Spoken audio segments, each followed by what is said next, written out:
BGM हटाओ। और BGM कर दो। नमस्कार, मैं हूं दीपाल राणा, आप देख रहे हैं कमोडिटी कॉल। बात करेंगे कमोडिटी मार्केट की स्ट्रैटेजीज पर, साथ ही लेंगे आपके सवालों को भी। सोने चांदी पर भी ध्यान देंगे, जहां पर आज तेजी देखने को मिल रही है और एमसेक्स पर सोना 76,600 के पार पहुंच गया है। चांदी भी 8,000 80,000 लगभग 90,000 से ऊपर के आसपास कारोबार कर रहा है। क्या है कारण, बताने के लिए हमारे साथ हैं एल&पी एडवाइजरी सर्विसेज के रिसर्च एनालिस्ट भूपेश शर्मा। पहले बात कर लेते हैं सोने चांदी के साथ ही जो रिकवरी बन रही है, कैसे देख रहे हैं आप इसे? कोई trading strategies Bhupesh, gold silver दोनों पर आपकी तरफ से?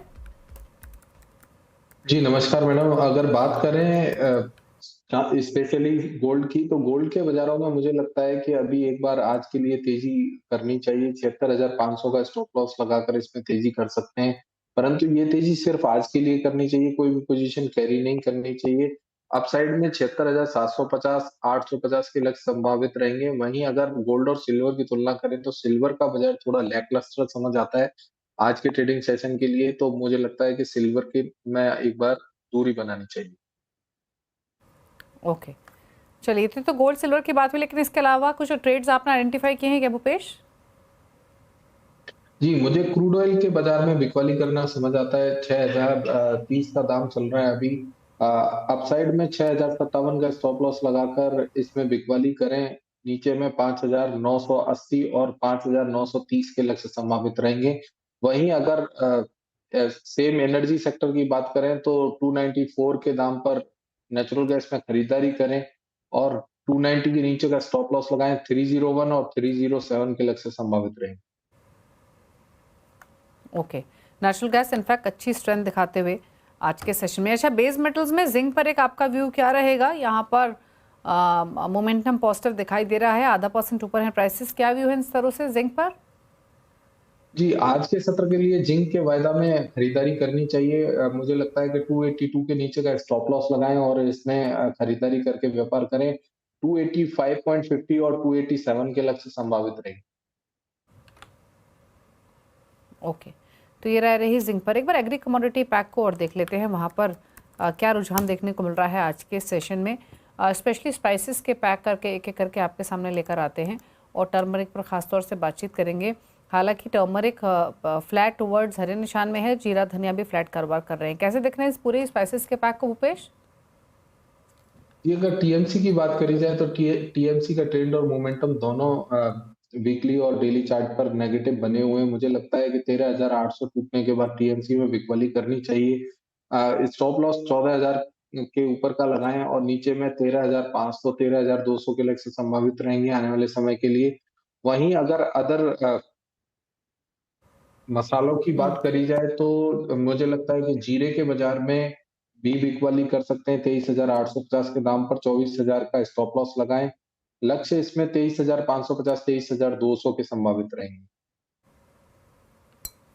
ओके, एक बार ग्वार पैक को और दिखाते हैं। ग्वार पैक में ग्वार सीड ग्वार गम दोनों में 1.25% की कमजोरी देखने को मिल रही है, नेगेटिव बासा ट्रेडिंग होते हुए।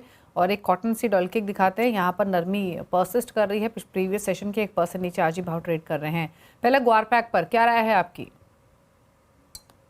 जी, ग्वार सीड में पिछले महीने और पिछले हफ्ते तक एक अच्छी गिरावट देखने को मिली थी और वहां से एक बाउंस बैक एक्सपेक्टेड था। तकरीबन 200 पॉइंट की तेजी ग्वार सीड के बाजारों में देखने को मिली या ग्वार गम पैक में देखने को मिली। मुझे लगता है कि ये जो पुल बैक का दौर था वो खत्म हो चुका है, इसलिए ग्वार सीड में बिकवाली करनी चाहिए। 5,300 का स्टॉप लॉस लगाकर ग्वार में करंट भाव पर भी बिकवाली कर सकते हैं। 5,200 और 5,170 के लक्ष्य संभावित रहेंगे। ओके, और कॉटन सीड ऑयल केक पर क्या राय है आपकी? जी, कॉटन सीड ऑयल केक 2,650 का दाम है। मुझे लगता है कि कॉटन सीड ऑयल केक में 2,670 का स्टॉप लॉस लगाकर बिकवाली करें। 2,610 और 2,590 के लक्ष्य संभावित रहे। ओके, चलिए, तो ये कॉटन सीड ऑयल केक पर बातचीत हुई। 1% नीचे प्राइसेस ट्रेड कर रहे हैं आज के सेशन में। और इसके अलावा एक बार बाकी एग्री कमोडिटीज़ को देखें तो कोई ख़ास एक्शन है नहीं। स्पाइसेस की हमने बात की, कैस्टर भी बिल्कुल फ्लैट ट्रेड कर रहा है। यहाँ पर 6373 के मौजूदा लेवल्स देखने को मिल रहे हैं। कपास भी फ्लैट नेगेटिव बायस के साथ है। नॉन एग्री बास्केट में फिर भी थोड़ा बहुत एक्शन देखने को मिल रहा है, जिसमें हमने जिंक की अभी बातचीत की। बेस मेटल पैक से यहाँ पर थोड़ी बाइंग देखने को मिल रही है। गोल्ड सिल्वर में भी मोमेंटम पॉजिटिव ही दिखाई दिया है आज के सेशन में। नेचुरल गैस में जैसे बताया यहाँ पर एक अपॉर्चुनिटी तेजी की तरफ ही बन रही है। कच्चा तेल जो रिकवर हुआ है यहाँ पर एक अपॉर्चुनिटी बिकवाली की साइड इनिशिएट कर सकते हैं 6034 के लेवल्स पर फिलहाल ट्रेड करते हुए। चलिए रुक रहे इसी के साथ एक ब्रेक के लिए, लौटेंगे तो लेंगे क्विक क्वेश्चंस को, जल्द वापस आते हैं। कमोडिटी कॉल और आपके क्वेश्चंस को आंसर करने के लिए भूपेश शर्मा हमारे साथ बने हुए हैं। फटाफट से लेते हैं सवालों को। पहला एक सवाल हमें सुधीर कुमार ने भेजा है दिल्ली से। सोने पर इनका सवाल है, 2 लॉट लिए हुए हैं 75,600 के भाव पर, क्या करें? तो भूपेश क्या सलाह रहेगी, मुनाफा लें ये इस पोजीशन में या होल्ड रखें सोने पर?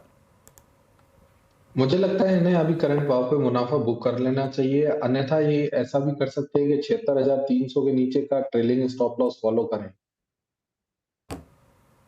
ओके। साथ ही बात करते हैं एक और सवाल की। अमन जैन ने लखनऊ से भेजा है ये सवाल, नेचुरल गैस पर 1 लॉट 267 के भाव पर खरीदा हुआ है, मुनाफा लें या होल्ड रखें? और एक आउटलुक भी क्या है नेचुरल गैस का इन लेवल से भूपेश?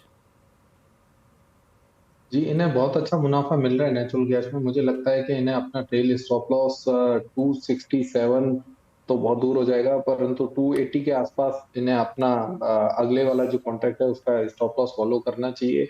मुझे लगता है कि भविष्य में नेचुरल गैस के दाम बहुत अच्छे बढ़ सकते हैं, क्योंकि जिस हिसाब से चार्ट का मोमेंटम और ट्रेंड दोनों पॉजिटिव बने हुए हैं, मुझे नहीं लगता बाजार 280 आसानी से तोड़ना चाहिए। अपसाइड में 315 330 तक के लक्ष्य भी बहुत आसानी से दिखाई दे सकते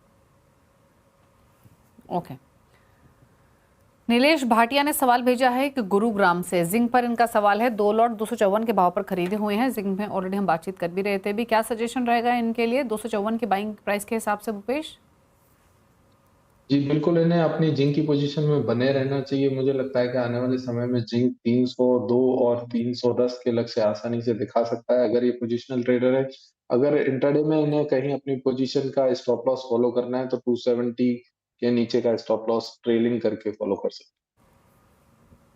ओके, तो ये राय रही जिंक पर। अब बात करते हैं अतुल कुमार की, पुणे से इन्होंने सवाल भेजा है चांदी पर। 1 लॉट इन्होंने खरीदा हुआ है 87,500 के भाव पर। फिलहाल तो इनके भाव से ऊपर चांदी ट्रेड कर रहा है, लेकिन क्या करें अपनी इस एग्जिस्टिंग पोजीशन में?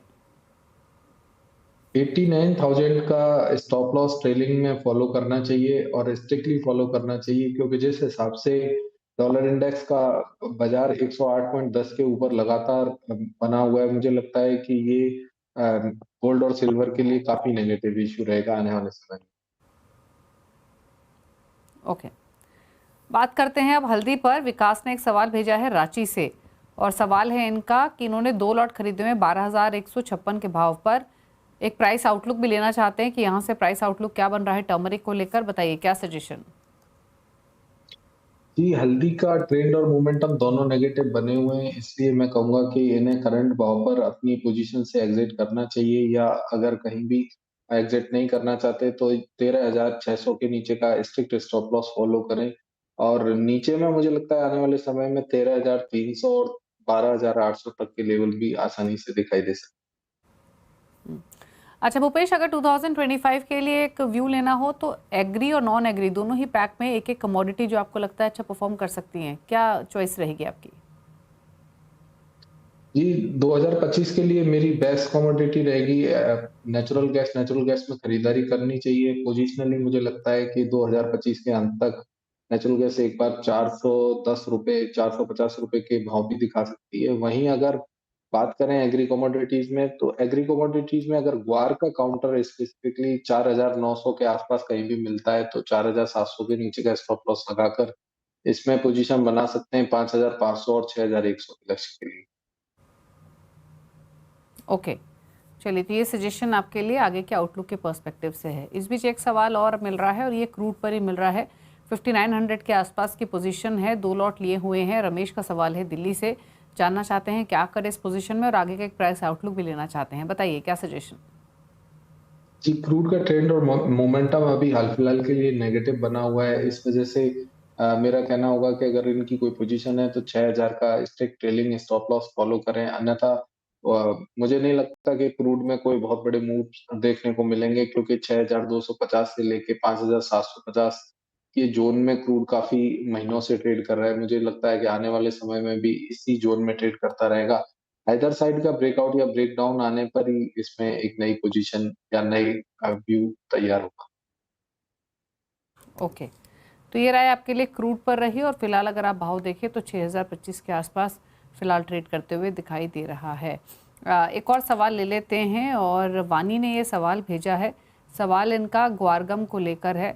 ग्वारगम और ग्वारसीड दोनों पर ही इनफैक्ट इनका क्वेश्चन है। दोनों में ही इन्होंने पोजीशन बनाई हुई है। 10,200 की बाइंग बता रही हैं ग्वारगम में और ग्वारसीड में 5300 के आसपास की बाइंग है। क्या करें दोनों पोजीशंस में?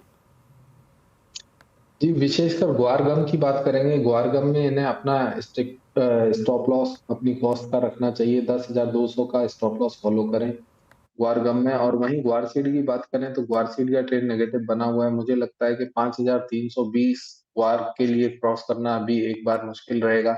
नीचे में बाजार एक बार पुनः 5,180 और 5,100 तक के भाव बहुत आसानी से दिखा सकता है। ओके, तो ये राय आपके लिए ग्वार पैक पर रही। 5252 के मौजूदा लेवल्स देखने को मिल रहे हैं। अच्छा, एक राय कॉटन पर भी ले लेते हैं, जहां पर पिछले 2-3 सेशंस में हमने देखा था शॉर्ट कवरिंग के सहारे थोड़ा मोमेंटम बनता हुआ दिखाई दिया था। ग्लोबल कॉटन प्रोडक्शन भी बढ़कर आ सकती है, ये एंटिसिपेशन में भी हमने प्राइसेस उससे पहले ड्रॉप होते हुए देखे थे। क्या राय है कॉटन पर इन लेवल से? जी, अगर आइस कॉटन के भाव देखें तो आइस कॉटन लगभग सप्लाई के भाव के आसपास 74, अभी तो भाव 72.40 के आसपास है सेंट में। और अगर वहां बात करी जाए तो 74.50 के जो दाम मुझे नहीं लगता कि आसानी से क्रॉस होने वाले हैं। और यहीं अगर कपास जो एनसीडीएक्स में ट्रेड होता है, मुझे नहीं लगता कि 1510 के भाव बहुत आसानी, ये दोनों सप्लाई जोन बने हुए हैं बाजारों के लिए। बाजार इंटरनेशनल भाव की बात करें तो 68.45 और 66.40।